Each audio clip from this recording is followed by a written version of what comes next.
کچھ لوگ دنیا ہی میں اپنے سفارشی متعین کر لیتے ہیں کہ فلاں پیر صاحب ہیں، فلاں ولی اللہ ہیں، فلاں بزرگ ہیں، قیامت کے دن ہمارے سفارشی ہوں گے اور اللہ تعالیٰ سے ہمیں بخشوا دیں گے، اللہ تعالیٰ کے پاس ہماری بخشش ہو جائے گی ان کے ذریعے سے۔ ایسا شخص خود یہ طے کر لیتا ہے، یہ اس سے بہت بڑا غلط عقیدہ ہو جاتا ہے، یہ جان لیجیے۔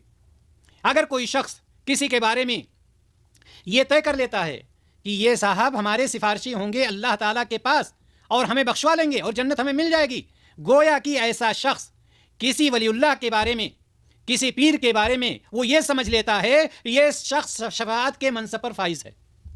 شفاعت کا منصب جو ہوتا ہے یعنی سفارش کرنے والوں کی لسٹ میں ان کا نام وہ ڈال دے، حالانکہ اس بات کو اللہ کے علاوہ کوئی نہیں جانتا کہ شفاعت کی اجازت کس کو ملے گی۔ جب ہمیں یہی نہیں پتا ہے کہ فلاں شخص کو شفاعت کی اجازت ملے گی بھی یا نہیں ملے گی، تو ہم یہ عقیدہ کیسے بنا سکتے ہیں کہ قیامت کے دن یہ ہماری سفارش کریں گے یا ہمارے لیے شفاعت کریں گے؟ دوسری بات، ایسا شخص اس بزرگ یا ولی کے بارے میں ایسے ہی توکل کرتا ہے جیسا اللہ تبارک و تعالیٰ پر توکل کیا جاتا ہے۔ یہ بہت غلط عقیدہ ہے، شرک ہے۔ توکل ہمارا کس پر ہونا چاہیے؟ اللہ تبارک و تعالیٰ پر ہونا چاہیے۔